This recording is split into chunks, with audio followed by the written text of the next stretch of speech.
కాకతీయుల పాలనలో మనకు వరంగల్ కోట నుంచి ఏర్పడ్డదే ఒక పాలన అవుతే మనకు కళాతోరణం అనేది మనం ఒక గొప్ప వారసత్వ సంపదగా మనం తీసుకుంటున్నాం. నేను అంటున్నా, ఆ కళాతోరణం ఎందుకు తొలగించున్నావు? ఎందుకు తొలగించాలని నిర్ణయం తీసుకున్నావు? చార్మినార్ని ఎందుకు తొలగించాలని నిర్ణయం తీసుకున్నావు? అది కరెక్ట్ అవుతే మరి ఈ పాటలో కూడా ఉన్నది కదా,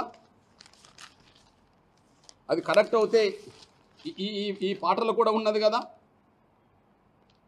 పోతన్నది పురిటిగడ్డ, రుద్రమది వీరగడ్డ, గండర గండడు కొమరం భీముడే నీ బిడ్డ, కాకతీయ కళా ప్రబల కాంతిరేక రామప్ప. అంటే ఇది ఉన్నది కదా, కాకతీయ కళాప్రభ ఇదే కదా, కాంతిరేక రామప్ప. మరి ఇప్పుడు అది ఎందుకు తిరస్కరిస్తున్నావు? చార్మినార్ని ఎందుకు లేకుండా చేశావు? అది మనకు ఎవరు కట్టించిన దానికంటే అది మనకు వారసత్వ సంపదగా నిలబడ్డది కదా. కాకతీయుల గురించి మాట్లాడుతూ ఏం మాట్లాడినావు? ఓకే, చర్చ జరగాల్సిందే. కాకతీయుల గురించి మాట్లాడుతూ ఏం మాట్లాడావు? ఏమన్నాడంటే రేవంత్ రెడ్డి గారు, కాకతీయులను అంటే పరిపాలకులను సమ్మక్క సార్లక్కలను చంపిన రాజులుగానే చూస్తా అన్నాడు అతను. రుద్రమాదేవిని వాళ్ళను ఎట్లా చూస్తా అన్నాడు? సమ్మక్కలను సార్లక్కలను చంపిన రాజులుగానే చూస్తాను అన్నాడు. రాజులుగానే చూస్తాను అన్నాడు. నేను ఒక విషయం గుర్తు చేస్తున్నా. కాకతీయ పాలకులు సమ్మక్క సార్లక్కలను ఇంకో కొంతమందిని భౌతికంగా చంపారు. నువ్వు ఇప్పుడు పాటలో లేకుండా నువ్వు కూడా చంపినావు కదా. మరి నువ్వు వాళ్ళు భౌతికంగా చంపితే పాటలు లేకుండా నువ్వు కూడా చంపావు. ఇంకో విషయం జవాబు చెప్పాలా? రైట్,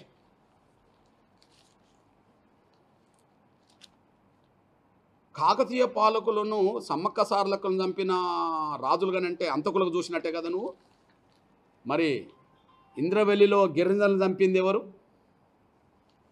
ఇంద్రవెల్లిలో టంగుటూరు అంజయ్య ఏ ప్రభుత్వం? అంజయ్య కూడా రెడ్డే కదా. ఇంద్రవెల్లిలో కాల్పులు చేసింది కాంగ్రెస్ ప్రభుత్వమే కదా, అంజి రెడ్డే కదా. మరి ఇంద్రవెల్లిలో దాదాపు 100 మందికి పైగా ఆనాడు చంపారు కదా. ఎవరు చంపినరు? ఇప్పుడు ఫోటో ఏది? నువ్వు ఎక్కడికి వెళ్ళావు? ఇంద్రవెల్లి స్తూపం దగ్గరికి వెళ్ళావు కదా. ఆ రోజు ఇంద్రవెల్లి స్తూపం దగ్గరికి వెళ్ళావు కదా. మరి ఇంద్రవెల్లిలో కాల్పులు జరిపించింది ఎవరు? 100 మంది గిరిజనులు చంపించింది ఎవరు? కాంగ్రెసే కదా. మరే సమ్మక్క సార్లను చంపినోళ్ళుగానే చూస్తానన్నప్పుడు సమ్మక్క సార్న అక్కలు ఆదివాసీ బిడ్డలే కదా. మరి ఇంద్రవెల్లిలో 100 మంది చంపబడ్డది కూడా ఆదివాసీ బిడ్డలే కదా. చంపింది కాంగ్రెసే కదా. చంపింది కాంగ్రెసే కదా. దానికి ఏం జవాబు చెప్తావు? చంపింది కాంగ్రెసే, దానికి ఏం జవాబు చెప్తావు? రెండో విషయం చెప్తున్నాను నేను. అసలు తెలంగాణ రాష్ట్రం ఎప్పుడు ఇస్తానన్నది సోనియా గాంధీ గారే నిన్న చెప్పింది కదా. 2004లోనే ఏమన్నది? 2004లోనే తెలంగాణ ఇవ్వడానికి నిర్ణయం తీసుకున్నామని చెప్పి ఆమె చెప్పింది కదా. 2004లోనే తెలంగాణ ఇవ్వడానికి నేను నిర్ణయం తీసుకున్నానని చెప్పింది కదా. మరి 2004లోనే తెలంగాణ ఇవ్వడానికి నిర్ణయం తీసుకుంటే 2014 వరకు తెలంగాణ ఎందుకు ఇవ్వలేదు? 2004లోనే తెలంగాణ ఇస్తే ఇప్పుడు ఏ 650 మంది అయితే అఫీషియల్గా అమరులని అంటున్నామో, లేదా ఇంకా పెరుగుతుందని చెప్పి మళ్ళీ మనం మాట్లాడుకుంటున్నామో 1000 మంది దాకా. మరి 1000 మంది చనిపోవడానికి కారకులు ఎవరు? 2004లోనే తెలంగాణ ఇవ్వడానికి నిర్ణయం తీసుకున్నానని చెప్పింది సోనియా గాంధీ గారు. మరి 2014 దాకా ఇవ్వలేదు. మరి మరణాల కారకులు ఎవరు? మరణాల కారకులు ఎవరు? ఆలస్యం చేయడం వల్లనే కదా. మరి ఆలస్యం చేసింది ఎవరు? సోనియా గాంధీ గారే కదా. మరి ఈమెను ఎట్లా చూడాలి? సమ్మక్క సారలక్కలను చంపింది కాకతీయ పాలకులు అవుతే వాళ్ళని చంపిన వాళ్ళుగా చూస్తారంటున్నావు. మరి ఇంద్రవెల్లిలో చంపిన కాంగ్రెస్ ప్రభుత్వాన్ని కూడా గట్లనే చూడాలి కదా. 2004లో తెలంగాణ ఇస్తే 2014 దాకా వందలాది మంది చనిపోయేవాళ్ళు కాదు కదా. మళ్ళీ వీళ్ళ మరణాలకు కారకులు ఎవరు? ఆలస్యమే కదా. ఆలస్యం చేసింది ఎవరు? మరి సోనియా గాంధీ గారు అని చెప్పాల్సి వస్తుంది కదా. మళ్ళీ వాళ్ళ మరణాల కారకులు ఏమే కదా. మరి ఆమెను ఎట్లా చూస్తాం? మూడోది, అసలు మొదటి దశ తెలంగాణ ఉద్యమం 69లో ఎంతమంది చంపబడ్డారు? 329 మంది చంపబడ్డారు. ఎవరి ప్రభుత్వం చంపింది? ఎవరి ప్రభుత్వం చంపింది? కాంగ్రెస్ ప్రభుత్వమే కదా. ఎవరు నాటి ముఖ్యమంత్రి? కాసు బ్రహ్మానందరెడ్డి కదా. మరి 369 మందిని చంపిన కాసు బ్రహ్మానందరెడ్డి పార్కు ఎందుకుంటుంది ఇప్పుడు హైదరాబాద్లో? కేబీఆర్ పార్క్ ఉన్నది కదా. తెలంగాణ రాష్ట్ర ఉద్యమంలో పాల్గొన్న వాళ్ళను 369 మందిని పోలీసుల ద్వారా పిట్టలు కాల్చినట్టు కాల్చి చంపించింది ఎవరు? కాసు బ్రహ్మానందరెడ్డి కదా. సమ్మక్క సార్లకం చంపింది రాజులైనప్పుడు మరి 369 మందిని చంపింది ఏ ప్రభుత్వం? మీ రెడ్ల ప్రభుత్వమే కదా. ఇంద్రవెల్లిలో చంపింది ఏ ప్రభుత్వం? టంగుటూరు అంజిరెడ్డి ప్రభుత్వమే కదా. నీకు దమ్ము నిజాయితీ ఉంటే కేబీఆర్ పార్క్ పేరు మార్చి అమరల పార్కు పెట్టు. నీకు దమ్ము నిజాయితీ ఉంటే అమరల త్యాగాలకు విలువనివ్వదలుచుకుంటే ఏంది కేబీఆర్ పార్కు? కాసు బ్రహ్మానందరెడ్డి పేరుతో పార్క్ ఏంది ఇక్కడ హైదరాబాద్లో? సమాఖ్యాంధ్రంలో వాళ్ళు పెట్టుకున్నారంటే అర్థం ఉన్నది. సమాఖ్యాంధ్ర పాలకులు పరిపాలించిండు కాబట్టి, సమాఖ్యాంధ్ర నిలబెట్టడానికి 369 మందిని చంపిండు కాబట్టి, చంపిన వాళ్ళ మీద ఎవరికి ప్రేమ ఉంటుంది? సమాఖ్యాంధ్ర కోరుకునే వాళ్ళకి ప్రేమ ఉంటుంది. తెలంగాణ రాష్ట్రాన్ని కోరుకునే వాళ్ళను 369 మంది చంపించిండు. తెలంగాణ రాష్ట్ర ఏర్పాటును వ్యతిరేకించే వాళ్ళు ఆయన పేరును కోరుకుంటారు. 2014 వరకు వాళ్ళే పరిపాలించిండు కాబట్టి వాళ్ళు అట్లా పెట్టుకున్నారు. అవును, కాపాడిండు, సమాఖ్యాంధ్రను కాపాడిండు కాబట్టి, అందుకోసం 369 మందిని చంపిండు కాబట్టి ఆయన పేరు పెట్టుకుంటారు. ఆయన పేరును కేసీఆర్ తొలగించలేదు, నువ్వు తొలగించట్లేదు. ఆయన పేరును కేసీఆర్ తొలగించలేదు, మేము అప్పుడే చెప్పేశాం. అమరుల తల్లుల కడుపుకోత మహాసభ, అమరుల తల్లుల కడుపుకోత మహాసభ ఎంఆర్పిఎస్ నిర్వహించింది. 1000 మంది అమరుల కుటుంబ సభ్యుల్ని వేదిక మీద తీసుకొచ్చింది. అందులోనే డిమాండ్ పెట్టాం, అమరుల పార్కు ఏర్పడాలని. అమరుల పార్కు ఏర్పడాలని చూడండి, నేను ఇప్పుడు మాట్లాడుతున్న మాట కాదు, ఇది 2013కు సంబంధించిన విషయం. తెలంగాణ కోసం ప్రాణాలు అర్పించిన అమరుల జ్ఞాపకార్థం అమరుల దినోత్సవం ప్రభుత్వం పరంగా జరపాలి. ఇప్పటికి జరపట్లేదు. 2, హైదరాబాద్లో ఉన్న కాసు బ్రహ్మానందరెడ్డి పార్కును తెలంగాణ అమరుల పార్కుగా ప్రభుత్వం ప్రకటించి అదే పార్కులో అమరుల స్మారక విగ్రహాలతో పాటు మ్యూజియం కూడా ఏర్పాటు చేయాలి. ఇది ఇప్పటిది కాదు బ్రదర్, ఇది ఇప్పటిది కాదు. 2013 అమరుల తల్లుల కడుపుకోత మహాసభ. అప్పుడే అమరుల కుటుంబాలకు ఒక ఉద్యోగం ఇవ్వాలని, అమరుల కుటుంబాలకు సంబంధించిన 10 లక్షల ఎక్స్‌గ్రేస్ ఇవ్వాలని, వాళ్ళకు భూమి ఇవ్వాలని ఆనాడు డిమాండ్ చేసిందే అది. ఇంకో విషయం గుర్తు చేస్తున్నాను, నెక్లెస్ రోడ్డులో అంతర్జాతీయ స్థాయిలో అగ్రగణ్యంగా తెలంగాణ అమరుల స్మారక స్తూపాన్ని నిర్మించాలి. ఇప్పుడు మనం ఏదైతే ఉన్నదో అందులో భాగమే. మక్కిగా 2014లో కేసీఆర్ ఈ ఎన్నికల మేనిఫెస్టో ఇవి పెట్టాడు. ఇప్పుడు మనం ఏదైతే స్తూపం అంటున్నామో నెక్లెస్ రోడ్డుకు సంబంధించిన, అది సెక్రటరీ ముందుకు వచ్చింది కదే. మేము కాసు బ్రహ్మానందరెడ్డి పేరు తీసేసి అమరుల పార్కు పెట్టమన్నాం. కేసీఆర్ చేయలే, నువ్వు చేస్తలేవు. మీరు చూడండి, అమరులైన ప్రతి ఒక్కరి జీవిత చరిత్రను ఒక గ్రంథంగా ముద్రించి గ్రామ స్థాయిలోని గ్రంథాలయాలు కూడా అందుబాటులో ఉంచాలి.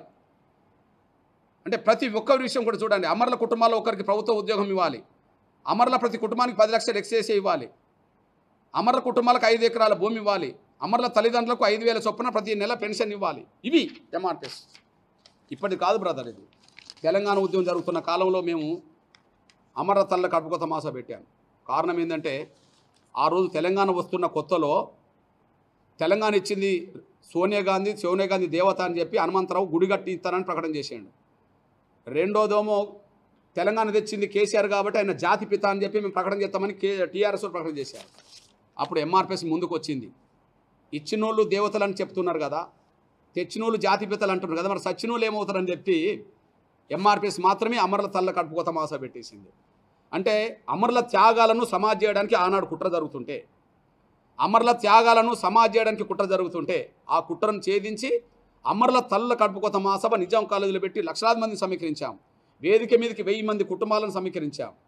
వేదిక ముందు లక్షలాదిని సమీకరించాం. అవే డిమాండ్లు. ఇప్పటికి కాదు మేము చెప్పేది. అంటే అమరుల పట్ల, అమరుల త్యాగాల పట్ల ఎంఆర్పీస్కున్నంత విలువ, గౌరవం వీళ్ళకి ఎవరికి లేదు. కేసీఆర్కు లేదు, ఇప్పుడు రేవంత్ రెడ్డి కూడా లేదు. మేము చెప్పదలుచుకున్నాం. అందువల్ల ఏమాత్రం ఆలోచన చేయకుండా కేబీఆర్ పార్క్ పేరు మారాలి, అది అమరుల పార్కుగా రావాలి. అది అమర పార్కు రావాలి. ఇప్పుడున్న ప్రకటనను మేము ఆమోదించట్లేదు. ఏదైతే అందశ్రీ రాసిన ఇప్పుడు పాట ఏదైతే 3 చరణాలతో ఆమోదించారో మేము ఆమోదించట్లేదు. అదే సమయంలో తెలంగాణ సమాజం కూడా ఆమోదించదని మేము చెప్తున్నాం. ప్రభుత్వం మారితే పూర్తి స్థాయి పాటగా మళ్ళీ ముందుకు రావడానికి అన్ని ప్రయత్నాలు నేను కూడా చేస్తాననే విషయం కూడా గుర్తు చేస్తున్నాను. ధన్యవాదాలు. అందశ్రీ రాసిన పాటలో ఎంతోమంది బ్రాహ్మణ కవుల పేర్లు వస్తాయి. మరి వాళ్ళ ఆ కవుల పేర్లు కనుమరుగైపోయినాయి. ఆ పాట లేదు. శ్రీధర్ బాబు బ్రాహ్మణే కదా, ఎట్లా ఆమోదించావు? ఓకే, అందులో సర్వాయి పాపన్న పేరు వస్తుంది, నా గౌడ్ బీసీ. ఇంకోరు పేరు వస్తుంది, ఒక ముదిరాజ్ పేరు వస్తుంది, నా ముదిరాజ్ బిడ్డ పేరు వస్తుంది, సాయన్న పేరు వస్తుంది, పాలకూరు కాదు కాదు పేరు వస్తుంది, పండుగల సాయన్న పేరు వస్తుంది. ఆయన ముదిరాజ్ అని చెప్పబడుతుంది. మరి ఇప్పుడు సర్వాయి పాపన్న స్ఫూర్తి కదా, సాయన్న స్ఫూర్తే కదా. సీతక్క ఒప్పుకుంటావా? గండడు మా కొమరం భీము అని వస్తుంది. ఇప్పుడు కొమరం భీం పేరు లేదు కదా. సమ్మక్క సార్లక్కల కూడా పేరు వస్తుంది. నువ్వు సమ్మక్క సార్లక్క వనదేవతలుగా పూజిస్తున్నావు కదా, సమ్మక్క సార్లక్కల వనదేవతలు పూజిస్తున్నావు కదా. ఆ నియోజకవర్గం నుంచి గెలిచిన బిడ్డవు కదా, ఆ జిల్లా కేంద్రం నుంచి గెలిచిన బిడ్డవు కదా. మరి ఆ పాటలో సమ్మక్క సారక్కను లేకుండా చేశారు కదా. ఆ పాటలో సమ్మక్క సారక్కను లేకుండా చేశారు కదా. సీతక్క మనసు ఎట్లా ఒప్పుకున్నది? సీతక్క మనసు ఎట్లా ఒప్పుకున్నది? సర్వాయి పాపన్న గౌడ్ పేరు తీసేస్తే పొన్నం ప్రభాకర్ ఎట్లా ఒప్పుకున్నాడు? 2-3 బ్రాహ్మణుల సోమన్న నుంచి మొదలుకొని ఇంకొక కవి కంచర్ల గోపన్న రాజులను ఎదుర్కొని రామాలయం నిర్మించిన కంచర్ల గోపన్న, అది కూడా వస్తుంది కదా.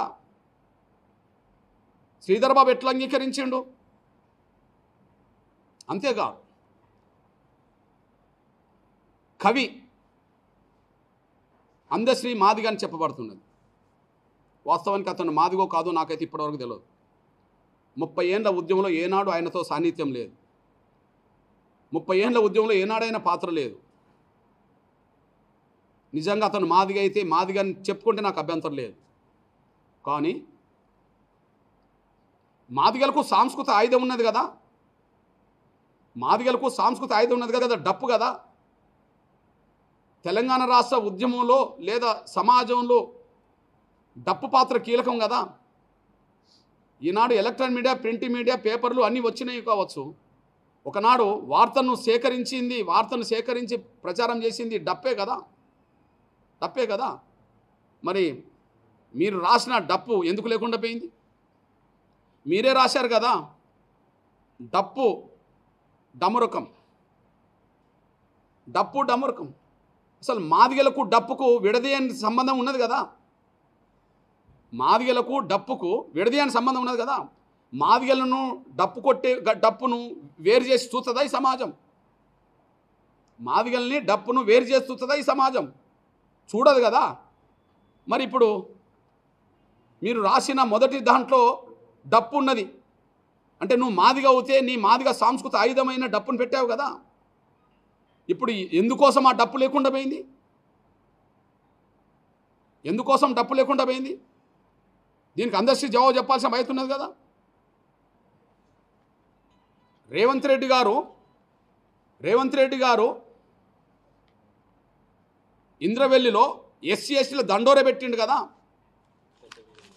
రేవంత్ రెడ్డి గారు ఇంద్రవెల్లిలో ఎన్నికలకు ముందు ఎస్సీ దండోర పెట్టిండు కదా. దండోర పెట్టి ఏ ఆయుధాన్ని కొట్టిండు? డప్పునే కదా. రేవంత్ రెడ్డి గారు డప్పు కొట్టిండు కదా. డప్పు కొట్టే కులంలో అందశ్రీ పుట్టిండు అంటున్నారు కదా. మరి ఇప్పుడు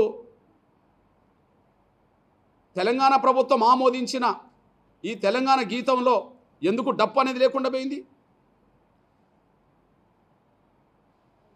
మాదిగల కుల సాంప్రదాయము, కుల సాంస్కృతిక ఆయుధం డప్పే కదా.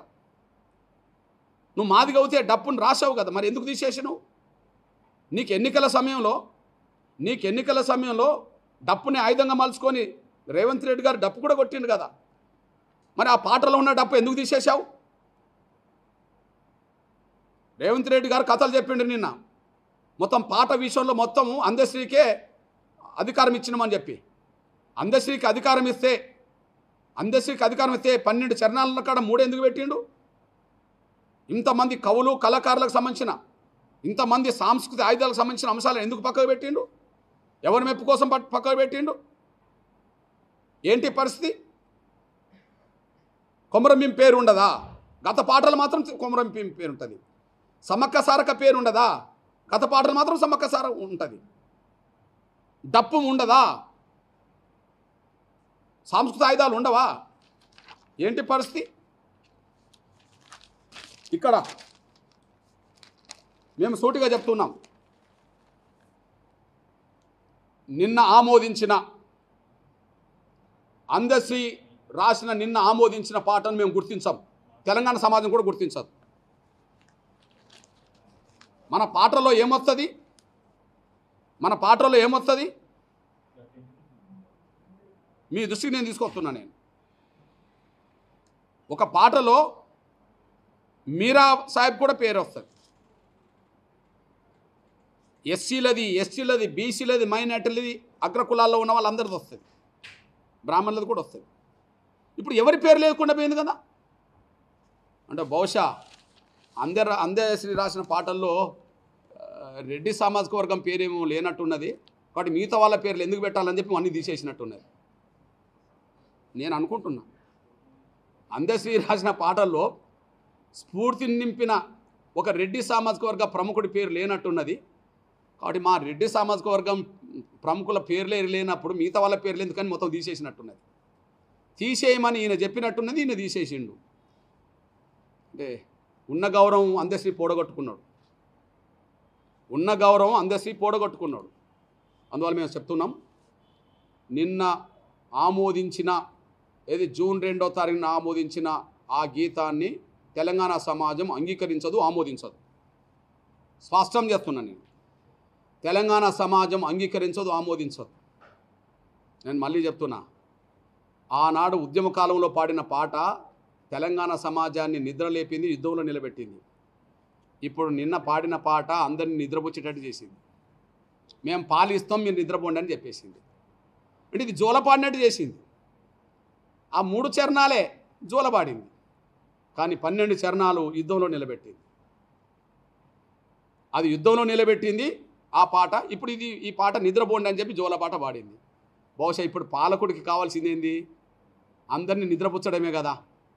రేవంత్ రెడ్డి గారు కావాల్సింది ఏంది? నిద్రపుచ్చడమే కదా. కాబట్టి నిద్రపుచ్చే పాటగా దాన్ని తయారు చేసిండా అనే విషయం కూడా మేము స్పష్టం చేస్తున్నాం. అంటే కీరవాణ్ణి పెట్టిండా లేదా ప్రాంతీయ దృక్పథంతో ఇంకో కోణంలో నేను మాట్లాడతలేను. ఎవరిని పెట్టిండని నేను మాట్లాడతలేను. కానీ ఆనాడు అందశ్రీ మొత్తం పాట తెలంగాణ 3 కోట్ల మంది పైగా ప్రజల్ని నిద్రలేపింది, యుద్ధంలో నిలబెట్టింది, తెలంగాణ సాధించే భూమిక పోషించింది. అంటే ఆనాటి పాలకుల్ని ప్రశ్నించే స్థాయికి తీసుకొచ్చింది. కానీ ఈ పాట ఈనాటి పాలకులకు ఊడిగం చేసే విధంగా తయారు చేసిండ్రు, దాన్ని నిద్రపుచ్చే ప్రయత్నం చేసిండు అనే విషయం కూడా స్పష్టంగా రుజువుతుంది. కాబట్టి మళ్ళీ చెప్తున్నాం, ఈ పాటను ఆమోదించేది లేదు, అంగీకరించేది లేదు. నేనే కాదు, తెలంగాణలో ఉండబడే మొత్తం 3 కోట్ల మంది ప్రజలు నిన్న పాడిన ఆ పాటతో అసలు పాటకు విలువ లేకుండా పోయింది, పాట రాసిన అందశ్రీకి విలువ లేకుండా పోయింది, ఆమోదించిన రేవంత్ రెడ్డి గారికి అతనికి స్పృహ లేకుండా పోయింది. ఆయనకంటే స్పృహ లేదు, ఎందుకంటే తెలంగాణ ఉద్యమంలో పాల్గొన్నాడు కాదు కాబట్టి. ఏనాడు జై తెలంగాణ అని అన్నాడా? అసలు ఏనాడన్నా జై తెలంగాణ అన్నాడా? ఉద్యమంలో ఉధృత రూపం దాల్చున్నప్పుడు అన్నాడా? అనలేదు.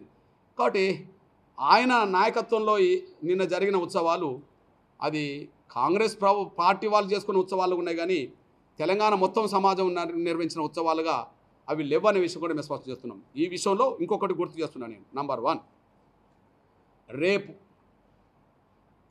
ఉద్యమ కాలంలో అందసి రాసిన ప్రతి పదం ప్రతి అక్షరం ఉండే విధంగా అన్ని పార్టీలు ఒప్పిస్తాం.